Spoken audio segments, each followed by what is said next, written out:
Hello everyone, welcome back to Dragonfire Outdoors. I'm your host, Adam Slavens, and today we're going to do a brief history of hunting as we know it today. I just want to share this video, kind of give you guys a brief overview of where my passion of hunting and fishing all comes from.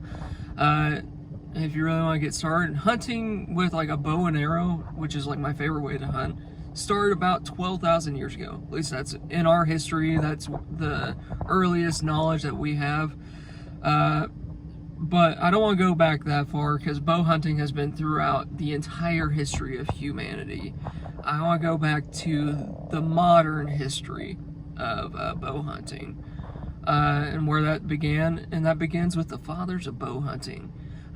Dr. Saxton Pope and Arthur Young both learned bow hunting from Ishi, a last known survivor of the tribe of, I think it's Vanna, the Vanna tribe from California. He taught them basically everything you need to know about a stick and string. And in 1923, Pope published his book, Hunting with Bow and Arrow. And that just kind of kicked off hunting with a bow and arrow altogether. These guys, they learned how to hunt big game from Ishi, and it just kind of trickled down to the rest of us through his book. Now, that goes to about the 1940s. They were just using irregular stick bows, which are like your long bows, recurve bows, stuff like that, and just wooden arrows. So when you make wooden arrows, every single one of them are different, so it affects accuracy. But that was kind of fixed back in the 1940s. Doug Easton started making aluminum arrows for the bows. And eventually, in the 1960s, Hollis Wilbur Allen filed for a patent for a compound bow. So the compound bows are the big bow, modern bows with the cams on either side, and he was the first person to file for the patent, and he marked it as an archery bow with draw force multiplying attachments. Now we know other companies started making bows at this time as well. We got Fred Bear, Ben Pearson, Earl Hoyt, and all the other ones. Doug Easton also started helping with making bows. I think the company was originally Easton and Hoyt, and they started making bows together at some point. Then we go into the 1980s. So in the 1980s is when outdoors, like hunting and fishing, just took off. The first hunting show everyone will ever remember is Buckmasters by Jackie Bushman. Jackie Bushman, he is probably the origin of hunting TV shows and hunting and fishing media altogether. In the 1980s as well, we have the release of Realtree and Mossy Oak camouflage. Realtree and Mossy Oak both are the fundamental camouflages almost every single person knows to use. So they both began astonishingly the same year in 1986. Then when we get a little bit further, you get your 1993 Realtree Outdoors released on the Nashville network. There's other notable mentions of like outdoor shows. 1965 to 1986, the American Sportsman had its own show. However, I don't believe this took on as big of a following as Buckmasters did, because Buckmasters is still around today, and they still produce stuff on the internet. 1989, Drury Outdoors, Mark and his brother decided to start Drury Outdoors, which is still around today. One of their sons, Matt, he is the main producer of Drury Outdoors nowadays. And I watched their videos of monster bucks, same with Realtree Outdoors my entire life. They shoot big bucks and they film it and they put it on, they used to put it on VHS back in the day. You go to Walmart, you buy the newest monster hunts video for that year on VHS. And that's just how we watched hunting videos back in the day. Eventually they moved to DVD, and now all you get that stuff is online. All those videos are now just YouTube videos, or hour-long videos, and they have all their cool sponsors where you get all the cool gear. But those videos is what pushed me to want to deer hunt and want to go out in the woods. My uncles, they used to watch this stuff all the time. My dad would watch it every once in a while. He wasn't as much into it as the rest of the family was, but I think hunting is brought to you guys by...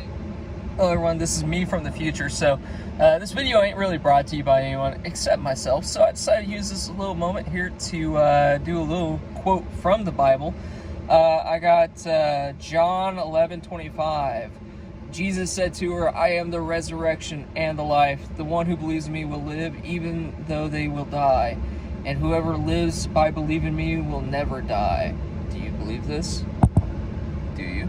So I decided to leave a little quote here from the Bible for you guys in this little history lesson. I think the best history lesson is your Bible, so if you guys haven't read it lately, I think it's a good time to pick it up.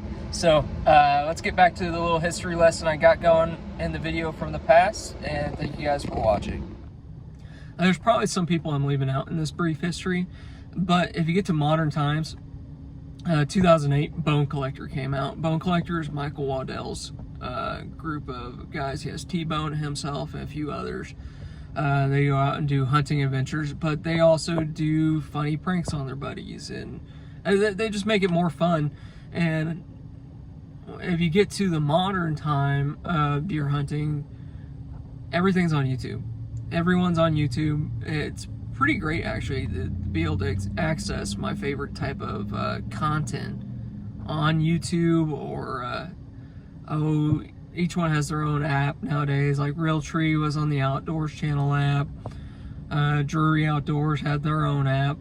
Everyone has their own application nowadays, but man, just going to one place instead of watching it on the Outdoor channel, or going back and watching it on DVD, it's nice to watch it on YouTube.